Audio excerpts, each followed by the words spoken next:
Hello, and welcome to the Movie Universe. I'm your host, Movie Fan. Today, I'll be talking about Johnny Bravo. For those of you who don't know, Johnny Bravo is basically a show about a guy with big muscles, Elvis's voice, and who thinks he's God's gift to women. Or he tries to be, because every time he tries to hit on a girl, she slaps him in the face. It was a great show, too. One of the best from Cartoon Network. It actually went on from 1995 all the way to 2004. Giving this a 9-year run. It was really popular because there was all kinds of cool pop culture references going on in there. Like there was one episode where he goes to the dinosaur museum and he grabs an egg thinking that it was something he could use for an omelet. But of course, when he takes the egg home, it hatches. And you're going to love this. He thought the dinosaur was a hamster and he raises him. It's hilarious. And as you may have guessed, that episode was entitled Jurassic Dork. I'll give you one guess where that came from. There was all kinds of stuff that would happen to Johnny Bravo, like one time he went to a mysterious island and an ape falls in love with him. A really big ape. I'll bet you can't guess where that story came from. Nah, of course you can. We all know it was from King Kong. And there would be scenarios where he would try to date this one girl, but everything would always go wrong, usually because the way he comes on to women, it's all, hey, baby. And they always punch him in the eye or slap him in the face, that sort of thing. I think one of my favorite ones was when this one girl actually went out with him on a date, but she turns into a werewolf. And, well, it was the full moon that night, so she was a werewolf.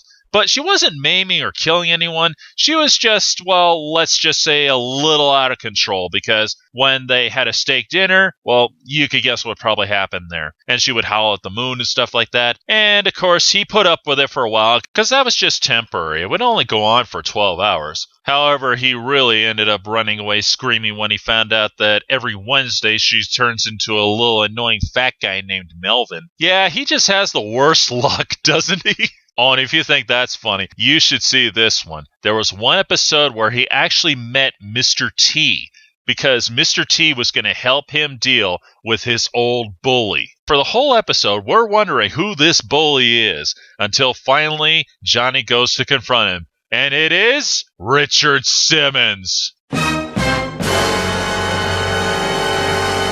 you just picture Richard Simmons being a bully? That's just priceless. That really is. I don't know whoever wrote those skits, but that was pure genius. And there's one little episode I really got to tell you about. It's entitled The Sensitive Male. How this goes is Johnny's trying to hit on a girl, and of course she turns him down flat. And then this little bald guy shows up and asks her out, and she gives him her number. Of course, Johnny asks him, how did he do that? Because look at me, I'm Mr. Macho, I'm a hunk. And you're short, you're fat, you're bald. So why is it you got a date with her? Pretty much for this whole skit, that little guy is telling him how he did it. Basically with sensitivity, talking about manners and all that stuff. In fact, I'll show you a little clip right now.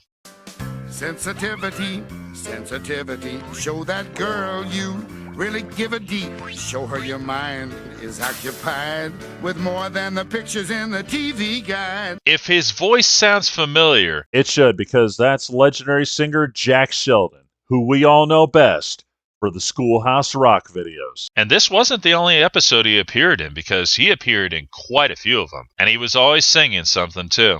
Of course, Johnny wasn't the only character in this series. In fact, there were quite a few. First would be Little Susie, or as Johnny likes to call her, the little annoying neighbor girl. She actually likes Johnny, but obviously she couldn't be no more than 4 or 6 years old, so she's definitely not his type. Then, of course, there's the dork of the century, Carl. He's Johnny's next-door neighbor. And he's actually a friend of his, even though Johnny doesn't want to admit it, because, well, as you can plainly see, he's a geek. Then there's Pops, who owns the diner down the street. Johnny goes in for lunch every now and again, and sometimes Pops seems to get him into trouble, like a certain incident involving a giant gorilla. But there's always one person who's got Johnny's back and loves him just the way he is, and that would be his mama, Bunny Bravo. She was always there to save the day and to help him out whenever he needed it. And she was hilarious. In fact, she was the one who saved Johnny from that giant gorilla. And you want to know how she did it? She showed old vacation slides. Yeah, the slides were so boring, it put her to sleep. Oh, man.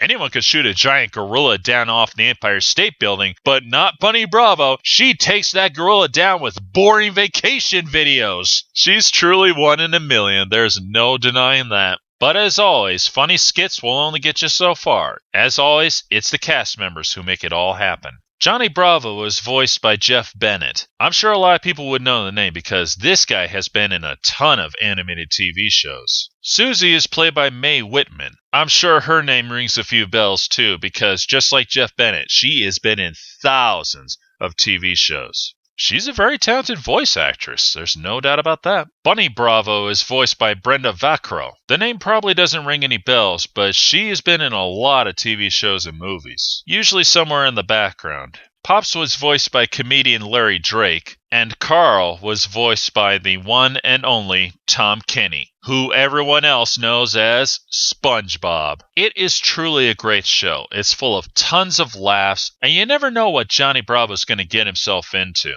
So if you haven't seen this show, check it out. Trust me, you're going to love it. This is Movie Fan, signing off.